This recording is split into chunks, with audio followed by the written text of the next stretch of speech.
And I needed that piece, that rockin' guitar piece that was missing. It was a void in the record.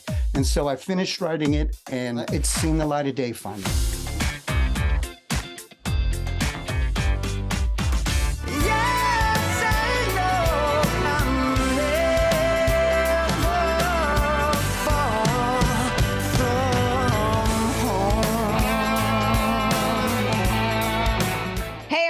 I'm Katie Daryl, and now listen, I have Steve Augeri with me, the former lead singer of Journey and a solo man all his own these days. How's it going, dude?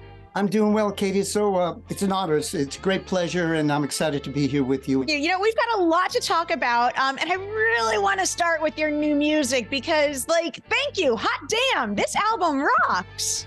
Well, thank you very much. It's called Ways Til Sunday. It's an accumulation of many, many years, going back as far back from Journey. And then it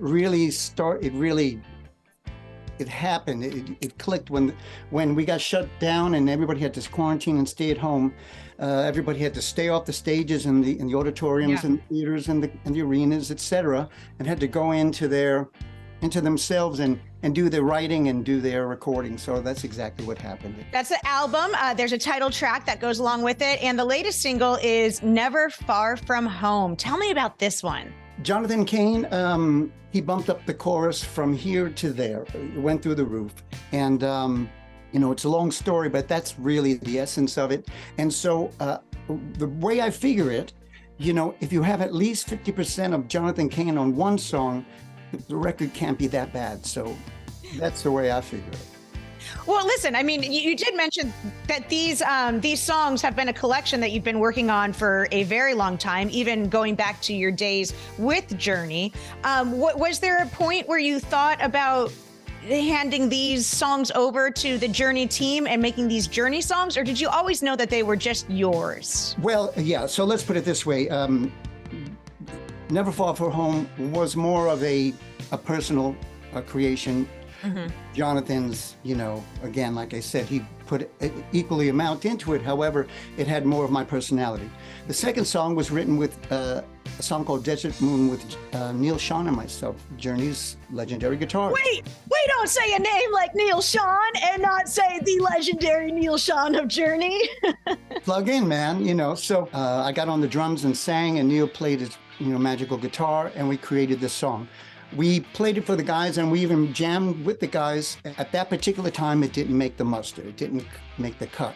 Mm-hmm. Luckily for me, because years later, when I'm thinking of putting together a collection, and it is a collection, to make a record work, you can't just have it lopsided. You have to have all these pieces that just complement one another. And I needed that piece, that rockin' guitar piece that would fit, was missing. It was a void in the record. And that was the record that I remembered.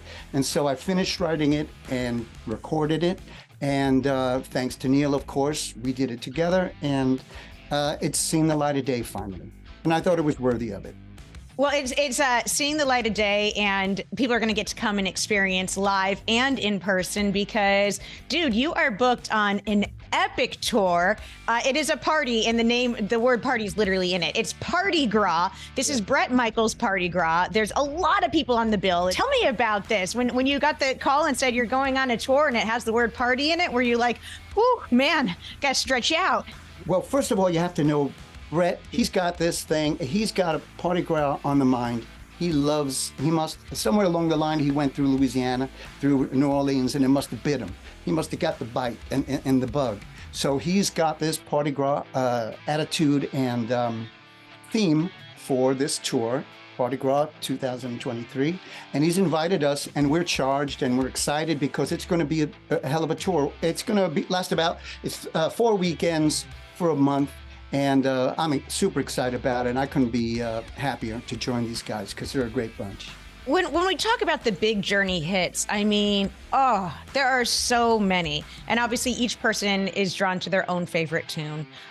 Before you joined the band in 1998, what was your favorite Journey song? When Escape came out, I was working in a record store in Brooklyn, and we used to play it from a minimum of 3 times a day in a 10-hour shift or so. And so those songs were literally, whether I liked it or not, and I happened to love it, was part of my DNA. By the time I left that and moved on to some other job, it was ingrained in me. But then Frontiers came out, and I think Separate Ways really grabbed me. So 1998 hits. You are now the lead singer of Journey. Yeah. All hail, right? What became your favorite song to perform on stage? Did it remain Separate Ways, or did it change? I think it might have changed. I'll tell you, my favorite song was Mother, Father from Escape. I think that's the song that really spoke to me, lyrically and musically. But Escape, the actual title track, kicked major booty. And that was the one that I really loved performing, because it had a little dash of the Who and a little bit of this and a little bit of that. It couldn't get any more high energy, and that was my song, Escape. Yeah. Is it true that before you hit the stage for the first time with Journey, you threw up in a trash can? Yeah. Well, yes. And as one does, Steve, as one does. It wasn't like I was out in the open sea and we were, I was seasick forever. It was one of those quick, you yak. It was a quick yak. It was a yak, not even a full yak. So, but yeah. And, if you're not a little nervous or a little, have a little fear in you, if something's wrong with you, you have to go out there. That you transform that into energy and a positive thing. And so, it keeps you on your toes. Yeah. Otherwise, you're just kicking back and just phoning it in, right? Absolutely. Now, before you joined Journey in 1998, you had a great, successful music career. Then you did the pivot and you worked at the Gap, and then you're with Journey. Are you able to look back and just go, boy, I have put myself through a roller coaster of career choices? I was just above the poverty line. I haven't, it's nothing wrong with that. It's just we didn't have money. And we'd walk through the streets, and I found a microphone stand. I found it in the garbage, and I've kept it through the years. And in the beginning of my career, I would bring that microphone stand. It was a chrome. Elvis must use it because it was a badass chrome. And by the time I found it, it was rusting. But I said, I'm going to give this sucker another life. I took it home, and to this day, it's my favorite stand. I could go out and buy 100 of them. This one's special to me because it keeps me humble, and I remember where I was when I picked it up out of the garbage, and then, long life to that music stand or that microphone stand, and to each and every one of us. Long live us. Cool. Awesome.